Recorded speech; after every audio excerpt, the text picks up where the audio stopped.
नमस्कार, news flash के खास कार्यक्रम न्यूज रूम में आपका स्वागत है। न्यूज रूम में हम बात करते हैं दिन भर की गहमागहमी और उन खबरों की जो सुर्खियां बनती है, या सत्ता की उठापटक हो या फिर बनते बिगड़ते समीकरण हो। लेकिन आज हम बात करेंगे मानसी, तो प्रधानमंत्री नरेंद्र मोदी आज 2 दिन के दौरे पर बिहार पहुंच रहे हैं। चुनाव से पहले ये उनकी शायद ये इस समय की इसको चुनावी शंखनाद भी कह सकते हैं, ये यात्रा है जिसमें 50,000 करोड़ के तोहफे शायद वो बिहार को दें। उनकी जो परियोजनाएं हैं, योजनाएं, उनका उद्घाटन करें। और क्या कुछ हो रहा है वहाँ पर, क्या करेंगे, क्या उनका प्रोग्राम?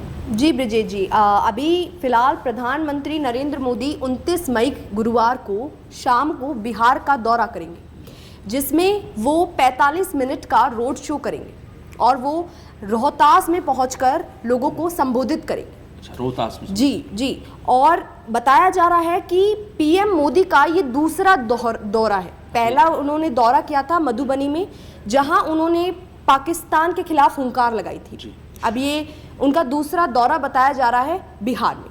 इसमें फोकस इसमें भी पाकिस्तान से जो कुछ हुआ उसी पर रहेगा। जी बिल्कुल। इसमें जो बिहार की परियोजनाएं हैं, बिहार का जो विकास है, उन सभी प्रश्नों पे चर्चा की जाएगी। और उसके अलावा फिर जो प्रधानमंत्री है वो कार्यालय विभाग में पहुंचकर जो बीजेपी कार्यालय है वहाँ उनसे भी मुलाकात करेंगे।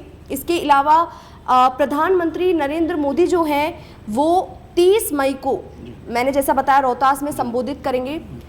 सुरक्षा बहुत कड़ी है, बताया जा रहा है 5,000 सैनिक तैनात है। ऐसा भी कह रहे हैं कि कोरोना को लेकर के भी बड़ा एहतियात बरता जा रहा है वहाँ पर। जी। प्रधानमंत्री से जो 300 मीटर की जो भी दूरी पे रहेगा, उन सब का कोरोना जांच की जाएगी, उन सभी की कोरोना जांच की जाएगी। और उन जो सुरक्षा कर्मचारी हैं जो प्रधानमंत्री की सुरक्षा का निरीक्षण करते हैं, तो उनकी भी कोरोना जांच की जाएगी। लेकिन ऐसा चर्चाएं ये आ रही है कि प्रधानमंत्री का दौरा शुरू हुआ नहीं कि बयानबाजी का दौर शुरू हो गया। AIMS और वो सब बयानों पे बयान दे रहे हैं कि प्रधानमंत्री केवल शब्दों की लफ्ज़ाजी करेंगे, ये करेंगे। तो क्या इसका मतलब, इसको हम देख सकते हैं कि प्रधानमंत्री के इस दौरे को लेकर जो दूसरी राजनीतिक पार्टी हैं उनमें हलचल है? जी बिल्कुल हलचल है। और प्रधानमंत्री के जो पिछले दौरे हैं उन सबको देखते हुए हलचल तो होनी है ब्रिजेश जी, क्योंकि उन सभी में प्रधानमंत्री मोदी जी या तो ऑपरेशन सिंदूर की बात करते हैं या विकास परियोजनाओं की बात करते हैं। 50,000 करोड़ के तोहफे देंगे तो निश्चित तौर पर जो कुछ है हलचल तो स्वाभाविक भी होगी। जी। और वहाँ पर राजनीतिक पार्टियां जो है वो अपने आप को ही तो मानती है कि अब ये चुनावी मौसम शुरू हो गया। जी, चुनावी मौसम शुरू हो गया। और इसी के साथ साथ ये जो है बिहार एक ऐसा राज्य माना जाता है जो विकास में थोड़ा पीछे माना जाता है, तो उसके ऊपर चर्चा करेंगे प्रधानमंत्री, किस तरह से उसको अन्य राज्यों के साथ लाया जाए। ये तो बात थी प्रधानमंत्री की बिहार दौरे की। लेकिन इसके एक बात और जो चर्चा है दिन भर से, वो चर्चा है कि जब से कांग्रेसी नेता शशि थरूर को सरकार ने अपने उस प्रतिनिधिमंडल में जो विदेशों में जाकर भारत का पक्ष रख रहे हैं ऑपरेशन सिंदूर के बाद की स्थितियों को लेकर, उसमें शामिल किया, तब से मुझे लगता है कि कांग्रेसियों ने उनके साथ उनको कोसना शुरू कर दिया है। उनके ऊपर लगातार जो है हमलावर हैं कांग्रेस के नेता। और अभी जो है ताज़ा मामला ये है कि उदित राज और पवन खेड़ा उनके उस बयान को लेके, जिसमें उन्होंने कहा कि पहले इस तरह का नहीं हुआ, उनका हालांकि उनको खुद को जवाब देने के लिए आना पड़ा। जी बिल्कुल ब्रिजेश जी। और शशि थरूर ने भी कहा कि मेरा मतलब केवल ये जो ऑपरेशन हुआ इसको लेकर के है, युद्धों को लेकर के नहीं है। जी। यानी कुल मिलाकर के कांग्रेस की जो आंतरिक राजनीति है वो इस समय शशि थरूर के इर्द गिर्द है। और पिछले कुछ दिनों से लगातार उनके खिलाफ बयानबाजी, उनके खिलाफ घेराबंदी, और तो ऐसा मान चुके हैं शायद कांग्रेसी भी कि शशि थरूर जो हैं वो आज नहीं तो कल बीजेपी का दामन थामेंगे। और अगर नहीं भी थामेंगे तो ये तो निश्चित है कि उनको वहाँ से इसके लिए मजबूर कर दिया जाएगा। जी बिल्कुल। और जब से ये क्यों आखिरकार ऐसा हुआ, तो जब से शशि थरूर ने अध्यक्ष पद का चुनाव लड़ा था, तब से शायद ये वो निशाने पर हैं। और वो लगातार निशानेबाजी उनके ऊपर लगातार टारगेट जी। किया जा रहा है और दिन भर चर्चा रही जी, कि जी। शशि थरूर के जो हैं वो उदित राज ने तो इतना तक कह दिया कि वो बीजेपी के प्रवक्ता बन गए हैं। जी। तो कुल मिला के अपने ही नेता के खिलाफ इस तरह का जो है माहौल केवल इसलिए कि शशि थरूर को उस प्रतिनिधिमंडल में बिना कांग्रेस की पसंद के शामिल किया गया। जी जी जी बिल्कुल। ये तो बात दिल्ली की है, लेकिन यहाँ एक और राजस्थान में भी चर्चा है आज दिन भर रही।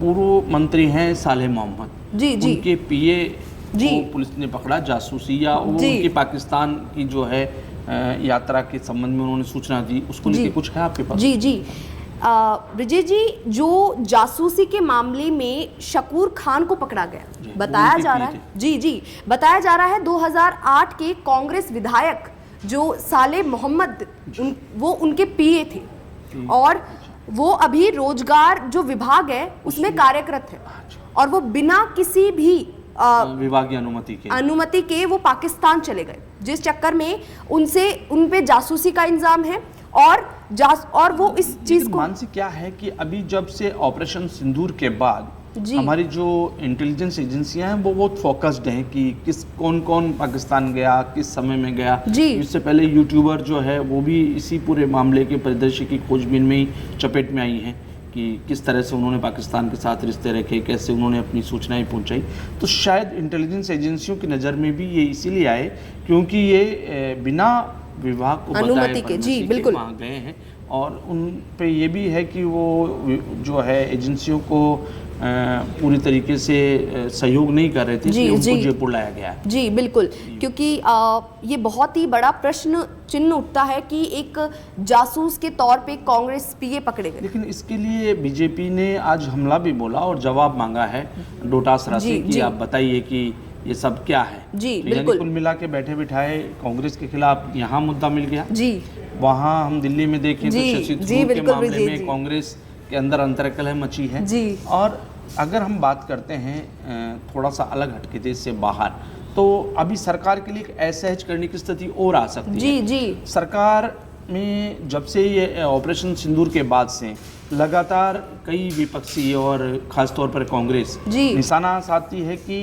ट्रंप की भूमिका क्या थी जी जी युद्ध विराम में, सीज फायर में, और सरकार नकारती रही कि नहीं ये सिर्फ पाकिस्तान के जो थे जनरल उनकी तरफ से ये सीज फायर की बात थी और माफ कीजिए और उन्हें रोक लिया गया। जी जी सीज फायर किया गया।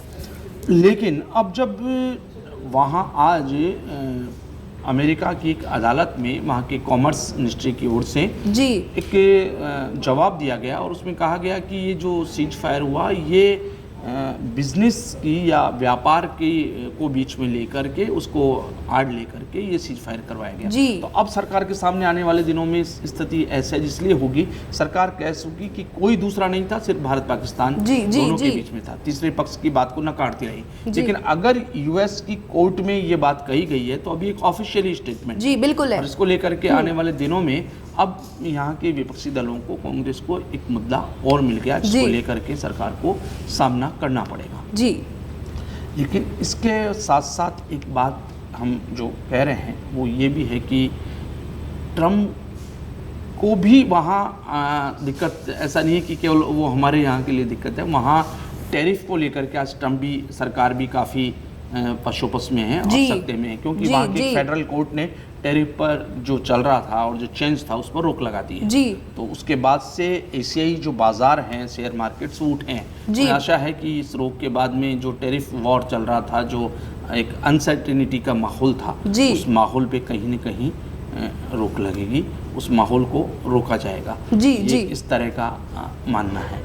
लेकिन एक और बात जो है वो ये है कि एलन मस्क भी जो है ट्रम्प प्रशासन से अलग होने जा रहे हैं। आज विधिवत घोषणा की गई। एलन मस्क ने भी कहा कि मेरा काम जो था, मेरा टर्म वो ख़त्म हो गया और विदेश मंत्रालय ने भी के अधिकारियों ने भी ये कहा कि हाँ, हम उनकी विदाई की तैयारी कर रहे हैं। जी, कुल मिला जी। के अगर इसको देखें तो जो प्रशासनिक सुधार और आर्थिक सुधारों को लेकर के एलन मस्क को लेके आए थे, तो 130 दिन ही चल पाए। जी। ये चाहे भारत की राजनीति हो या अमेरिका की हो, जी। जो व्यापारी हैं, जो उद्योगपति हैं, व्यवसायी हैं, वो किस तरह से राजनीति को जी, साथ बिल्कुल। सकते हैं, तो उसमें शायद एलन मस्क हाथ खड़े करके जी। वापस लौट रहे हैं, क्योंकि वो जो चाहते थे, उन्होंने, आपको पता हो तो 2,60,000 कर्मचारियों को जो है घर बिठा दिया था, ये जी। कह के कि ये प्रशासनिक खर्चे जो है अनावश्यक है। जी। तो उसकी आलोचना हुई और अंततः एलन मस्क को विदाई लेनी पड़ी। जी। और ये इसको यूं भी देखा जाएगा कि नेता और व्यापारियों के बीच अगर हो तो सरकार चलाने में नेता अपनी बात अपने ढंग से समझते हैं। जी, जी, उन्हें बिल्कुल सरकार विजय चलानी जी। होती है। ये तो बात थी देश विदेश की, और अब बात है मौसम की। तो आप मौसम। बताइए कि क्या मौसम में जो गर्मी थी, उस गर्मी में कोई निजात मिलने वाली है या कुछ है यार? जी, आधे राजस्थान के जो क्षेत्र है वहाँ पे बारिश का अलर्ट दिया गया है अभी, तो इससे बहुत ही गर्मी में राहत मिलेगी, क्योंकि जैसा हम जानते हैं राजस्थान का जो ज़्यादा क्षेत्र है वो गर्मी ज़्यादा है वहाँ पे, तो इससे गर्मी से बहुत राहत अच्छी बात मिलेगी। यह है कि जो नौतपा की बात की जा रही जी। थी, और नौतपा से जो डर था जी। कि सूरज तमतमाएगा और सूरज की जो खफा होंगे तो उससे नौतपा जी। गर्मी बढ़ेगी, लेकिन ऐसा कुछ हुआ नहीं।